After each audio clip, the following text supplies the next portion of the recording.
you are wishing to know more about fishing, you don't need a book, just come and see the Hook and the Cook.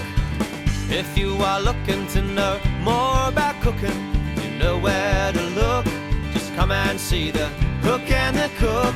Scotty will hook 'em, and Paul he will cook 'em. They like to travel and learn new stuff.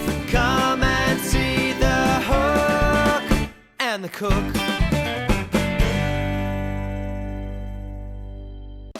On The Hook and the Cook, we're always on the hunt for locations with two key ingredients: great fishing and great food. Lucky for us, Fraser Island on the southern tip of the Great Barrier Reef has an abundance of both. But to truly experience all Fraser Island has to offer and access many of its unique attractions, we'll need to hire a four-wheel drive. Fraser Magic hooks us up with a vehicle and runs through some essential orientation and safety. Driving on sand is tricky and mistakes can be costly, so their expert advice is invaluable.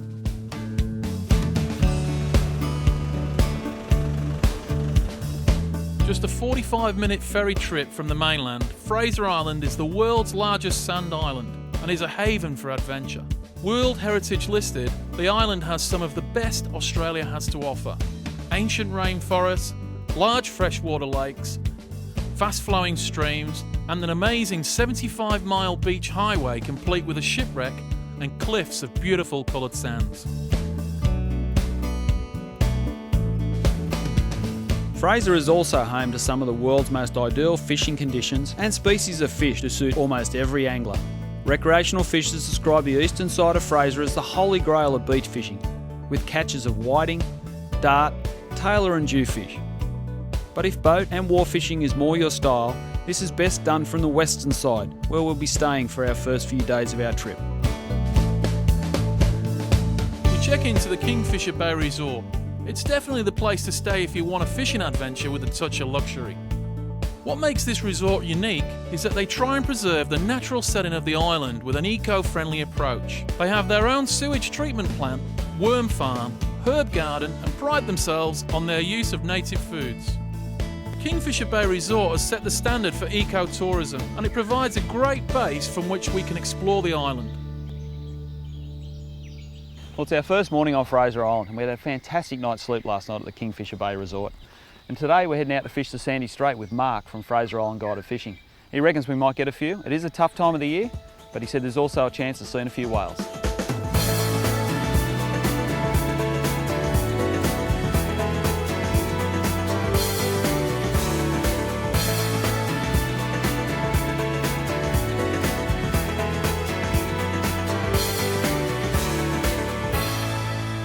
Mark, thanks for bringing us out today. What are we likely to encounter?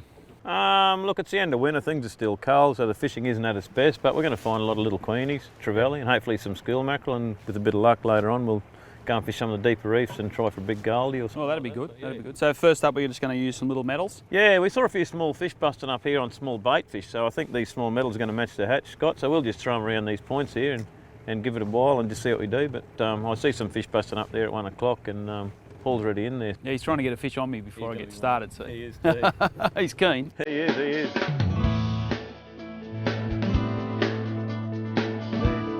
on. Fish on. I only got one before me. You said he would. Yeah. Don't put me in the water, mate. There's some sharks in here. A swallowtail dart. Swallowtail dart. Yeah, very common on the surf beach, these guys. They're actually not a bad eating fish for a small fish. We cook them whole in the campfire and cold, and they come up beautiful to eat them fresh. Kids love catching them, they pull hard, they're easy to catch on bait.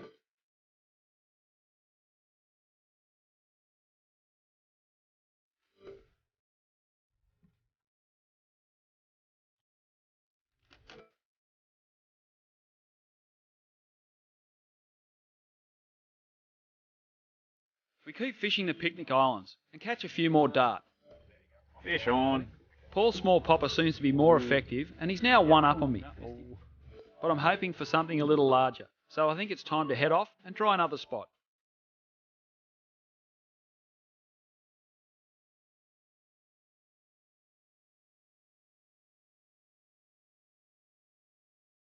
Well, I tell you what, Mark promised us a few whales, and he hasn't let us down. We've got mum and a baby here, humpbacks. Pretty impressive. Look at that. Humpbacks at their greatest. Well, not exactly the big fish I was after, but it's these kinds of moments that can make the tough day on the water feel totally worthwhile. Mark guides us around all his best spots in Hervey Bay, but despite a good start, the fish just aren't biting.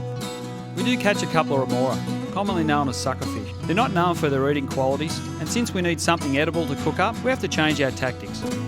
Earlier this morning during low tide, we noticed large numbers of flathead lies along the beach, indicating plenty of flathead in the area. So with this in mind, we head back and start targeting flathead. I just got hit.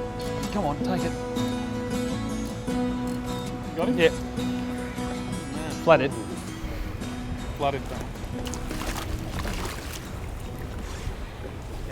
Dusky flathead have to be between 40 and 75 centimetres. That one's probably 50 centimetres. Good little eating size. You don't want the big flathead. The big flathead get a bit coarse, but these smaller ones are really good. Okay, we've had 4 seasons in one day out here today. We had a bit of rain, the sun's been out, Mark's been working extra hard for us. It's been a tough day on the water. We got a couple of dart earlier in the day. We've reverted back to the old method from Botany Bay, just working a soft plastic across the bottom, and we've picked up a nice little dusky flathead. So we might take that one home, Paul? Yeah, we'll Back to the Kingfisher? Yeah, see what the chef can whip up. After a long morning of trying everything and not having much luck, we hit a good run of smaller fish, including some nice eating sized flathead. Nice little dusky flathead. We're just working a shallow bank behind us here and pick this fish up. We usually try and hook our fish in the mouth there. Yes, Paul. well, you know, coming from New South Wales, we're pretty clever. We can get them in the back for you as well. After we catch what we need, Mark drops us back to the Kingfisher Bay Resort. And on the pier, we bump into Jack, one of the locals. Hank, you've got some big flatties in there. Yeah, oh, they're not bad Look ones. at these, Scott. Massive. Did a bit better than we did. Oh, well, you know, it's all good fun. You guys got some, so. Yeah, yeah, we got a few. You Few got these nice- off here on live bait. Yeah, nice just fish. found off the end there. Wow. Yeah. That's a lovely flathead. Straight off Yeah. Kingfisher Resort. Yeah, we get them here this September, October. Yeah. The brim go off, they're here in winter, and then as soon as it gets warm, these guys come in. Wow. So, What other type of fish would you get off here? we get these at Trevally and brim, Yeah. and you know, sometimes the yellow-tailed kings will come in. Okay. It's They're a good variety They're here. good fun. Yeah, oh yeah, they go hard love on catching light the gear. kingies. Are you going to tell me how you cook it? Have you got any secrets to cooking it? Oh yeah, I've got a wife, and I just give it to her. Well, there you go. You don't need a boat to go and fish off Fraser Island, just off the jetty here at Kingfisher Resort. Look at that. Beautiful flathead. We take our catch, head back to the resort and drop our flathead off with Kenneth Clapham, executive chef of Seabell Restaurant. The Seabell on Fraser specialises in native foods and bush tucker, which is supplied from their own herb garden.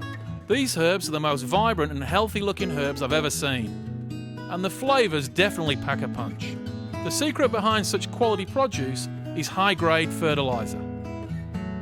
You don't expect to see the inner workings of a resort when you come and stay, but here the rangers take pride in their waste recycling plant and run daily tours. So you've been to one of these treatment plants before? No, not at all. That's the first time I've been to a poo farm. Oh, good fun. You're gonna. The worms are very friendly. They don't do anything. Oh, it's a worm farm we're going to now. Well, it's a worm farm and poo farm. It's all part and part of the same side of things. Okay. We handle the initial stages, and then the worms do the rest, and then the magic happens in the garden. Wow.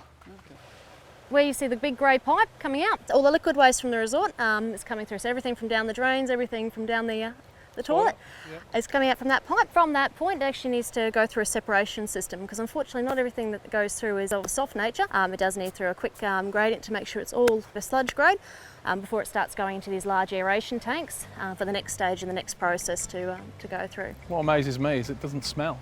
That's the thing, and that's when it's operating effectively and operating efficiently. Yeah. No sewage treatment plant should smell. Pretty amazing, really. It is pretty amazing, and it's taken the concept of your backyard compost heap and made it a big concept. After the waste has been aerated and processed, the sludge is dewatered through a press, then mixed with organic compost and shredded paper to make the worm food. The worms feed on this mix and convert it into worm castings. Castings are an organic material that have been digested by worms and is an excellent nutrient-rich fertiliser. This is where the magic all happens. We continue on to the herb and native plant garden. This is what you get. So you have Italian parsley here. Looks beautiful. It is gorgeous, but you have to try this parsley. It is the best parsley. Oh wow, Look look at at the colour. It's then the flavour. I've never been able to try anything just like this. Wow. So the colours, the textures, of course you can see they're very healthy little plants. There's no bugs, nothing's been in here to bite them or eat them. No, it's fantastic. And of course the flavour. It's really good. It is Yeah, special. lovely. So from good compost, good plants, happy plants. But I did promise you a native, and we do have natives in our garden. And these are finger limes. Finger limes. Finger limes. So when you do break them open, the cell structure is like little pearls, like caviar. Yeah. They've got a lot more vitamin C than a normal lime, is that right? They do. Because it's such a hard terrain to grow in that they... It is. They actually concentrate it. So especially the desert limes, they have to pack so much into so little. Yeah. Trees can't waste a lot of water and a lot of energy into making large juicy fruit as we're used to. Yeah. So of course they make it small but make it mighty, and that's where you get these amazing flavours coming through in Australian bush foods, because for something so small, it can go so It packs a punch. It does. It's amazing.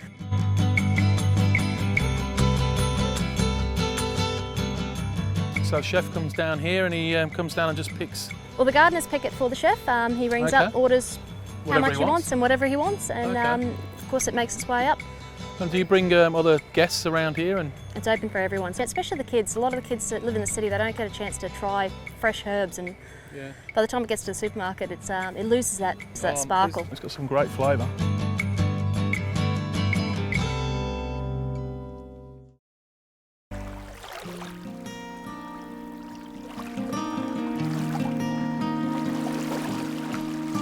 After our tour of the herb garden, Scotty's anxious to get back out there and try for one of those large flathead. We head back up the beach towards the same spot we fished earlier. I can't believe no one else is out here fishing. Not only are the conditions perfect, but the view is simply spectacular.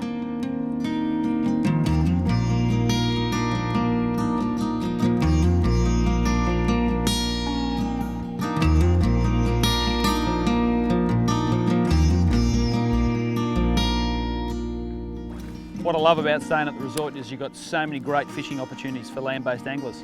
You've got the jetty down behind us, you also got this lovely beach, and at low tide, I tell you what, it's worth wandering along and casting soft plastics or hard bodies. At this time of the year there's flathead. Through the summer months you've a good chance of catching barramundi, fingermark, threadfin salmon and many other tropical species. The thing I love about that jetty butt, there's a bar at the end, and when the day's done I can wander down and get a cold one.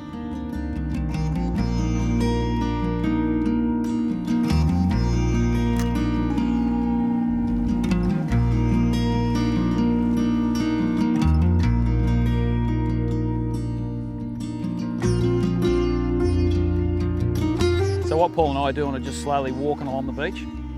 The drop-off's not far out, probably only 3 or 4 metres out. It sort of drops off into a bit of deeper water. And the flathead are laying right on that edge. The tide's still running out. We're on that last hour of the run out, late in the afternoon. And slowly work your way along, just working soft plastics, or you can use little hard bodies, and sometimes even small poppers might even get a result. So one cast, work that area, take a couple of steps, cast again, and just keep working along the beach.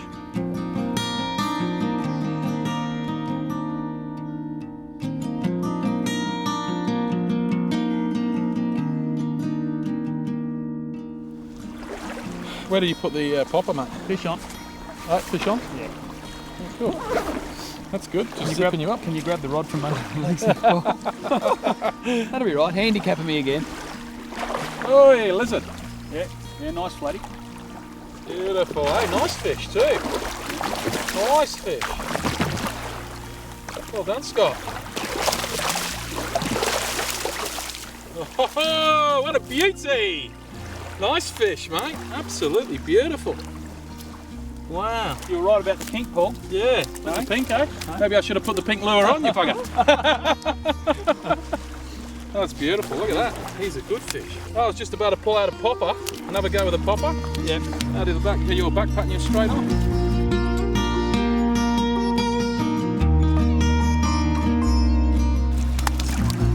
Made a good lure, mate. I have to get one of those on. You just be careful handling them. Get those pretty serious spikes on each side of the head. I might let this one go. What do you reckon? Yeah, just fine. That's the lure, mate. Right there.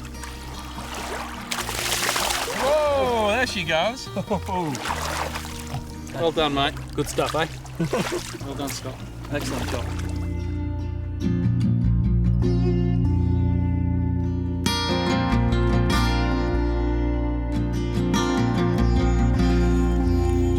Nice fish that, Scott, that you just got, mate. Yeah, a good Beautiful. fish, isn't it? Well, I'll tell you what, that lure worked. The old pink head on there as well. Yeah, well, I listened to what you were saying before, and I thought, yeah, dirty water. I thought I'll just sneak one out there with a pink head on without telling you. And it brought home the results. Yeah. So yeah, it was good. It's worked Good for fish. me ages ago down at Lake Conjola, Yeah. and we weren't catching any fish, and I just swapped to a pink. And it's quite muddy water like this, and whether it was the pink head, who knows? But all the girls Well, like pink, don't they? You know, we're just walking along here, working the edges. It's dead low tide. The flathead tend to lay right on that edge, waiting for the bait to move off that edge. Yeah. And we're mixing the lures up, just keep changing your lures, and you know, there's the result. It's a nice flathead. Yeah, beautiful.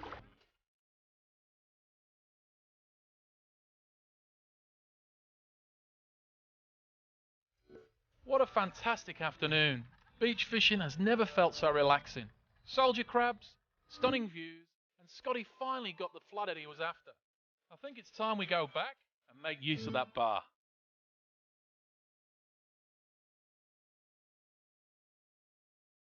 Check out that sunset. A perfect end to a fantastic day overlooking the Great Sandy Strait. After the break, Kenneth shows us how to give that flathead a little bush tucker flair. Fraser Island is a rich and vibrant place, full of spectacular sights, sounds and flavours. We catch up with executive chef Kenneth Clapham, who's going to cook us up two fantastic dishes. Seabell's signature Harvey-based scallops with a homegrown Fatsuche salad and bush ducker spice, plus our flathead in paperbark with lemon myrtle butter and a rocket and nasturtium salad. So how are you going to cook the scallops today? The scallops, we're just going to pan sear them, just a tiny little bit of olive oil, Yep. a little bit of salt, and, Yep. and that's it. Simple, clean. Fantastic. They'll only take about a minute to cook, so we'll just put a bit of olive oil in there. And what sort of things should we be looking for when we're cooking scallops? Should we?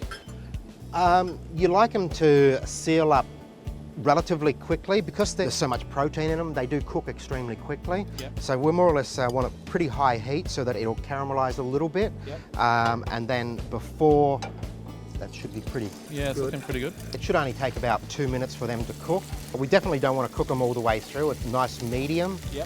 So there's sort of a little bit opaque in the middle. definitely opaque. We just need a little bit of colour on them just for that caramelising. Yeah. Once that's looking good, we're just going to be serving it with the simple Fatsuche salad. Yep. So more or less just building it on the plate. Our Fatsuche salad is traditionally a Middle Eastern pita bread salad. This bush version has cucumber, tomato, diced red onion, and herbs straight from the garden. Mint, coriander, and parsley. So although the salad is a relatively strong flavour, Yep. we're not putting it with the scallops, so you can kind of taste the salad as well as tasting the scallops. These are looking great, mate. They're absolutely perfect. Wow. Okay, so we're just going to toast off a little bit of flatbread, just get it lightly crisp so that we've got some texture in the actual dish. Yep. So we've got our super rich, creamy scallops, a nice full flavoured, simple salad with a little bit of crispy toasted bread to go on top. Yep. That won't take much to crisp up. Once the scallops are done, Kenneth sets them aside to rest for a couple of minutes. Then he plates them up with his homemade bush tomato puree. We'll just put our scallops across the middle of the plate here. They look absolutely wonderful. So, So this is a very simple dish that you could probably do at home as well. Just a little salad thrown on there, nice little entree. definitely a nice little entree. The last thing just to finish that off is just our little bit of bush ducker dust, and just put a little bit of lime on the side just in case someone does need the lemon with the seafood. A little bit of zest. Yeah, that's a nice simple dish. So, next dish. So now we're going to be doing our paperbark flathead fillets. For this dish, we've got our flathead fillets, we've got our lemon myrtle, we've got our ghee, and underneath we have our paperbark. Underneath the fish, we just put a little bit of ghee, Yep. And when you say ghee, clarified butter with a little bit of oil just to help Yeah. increase the heat. Yeah. So these are just the nice little tops off the flathead from yesterday. yeah, fantastic. We'll just put them on lightly. 3 will be enough for a serve. Yeah. I think I mentioned before, we like to keep things relatively simple. By putting too many flavours into it, you actually lose the beautiful flavour of the actual fish. So just a little bit of a pepper just to help bring it up. A little drizzle of oil. So we just more or less form a little bit of a gondola with that. So as it's roasting in the oven, that'll catch the juice and it will steam back up from underneath. Even though the actual top of the dish will caramelise a little bit. Yeah. Underneath will still be nice and moist. In the restaurant, we normally finish this off through the oven, but for today, in our little Coleman's cooker, just push that down a little bit and a little bit of tin foil. This will basically just roast up quite nicely. There's enough butter and oil in there to create the moisture, and the juices from the fish will actually drop back down into the butter, and it's almost a self-basting dish. So we'll just let that cook for about 10-12 minutes, relatively low temperature, because if we do go too high, we're going to burn the paper bark. So we want a smoky flavour, we don't want a burnt flavour. Okay, so we've got a beautiful garden fresh rocket, a little bit of tomato, a little bit of cucumber, some snow pea julienne, a little bit of shaved fennel, just for a little bit of bite, a tiny little bit of olive oil, bit of a mix. Lovely. So we're relying upon freshness and vibrancy from the garden. Yeah. Nice strong peppery rocket, some beautiful little fresh colour, eh? nasturtium leaves. It'll give it that almost mustardy sort of flavour going through it as well. Yeah. So this combined with the light smoking of our flathead fillets, along with the lemon myrtle, it's actually a beautiful flavour combination. So we'll just take our foil off now. It's looking good. That is looking extremely good. And so it's a nice user-friendly dish. We've got some moisture floating around in the bottom of it that's come out of the actual fish as it's been cooking. Something as simple as that, our nice little nasturtiums. Just put a little bit of lime on the side. Yeah. Simply to finish it off, some lightly toasted macadamia nuts sprinkled through there. Once again, a little bit of texture, and then that's ready to go. Bon appetit. Kenneth has done an incredible job with our flathead and has proven that great cooking does not need to be complex. These dishes are simple, but the flavours pack a punch and truly embody everything that makes Fraser Island great. We've had a great start to our week on Fraser and are excited for what's to come. Join us next week as we journey to the east side. Hey, come with you. Look at that puppy. How good's that? Now we got something to cook.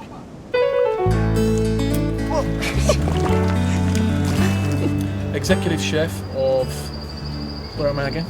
Kingfisher Bay Resort. Be a bit more excited, Scott. That was exciting, wasn't it? That was pretty good. That was fine. Shut up, Paul. Got something about Scotty? Who's Scotty?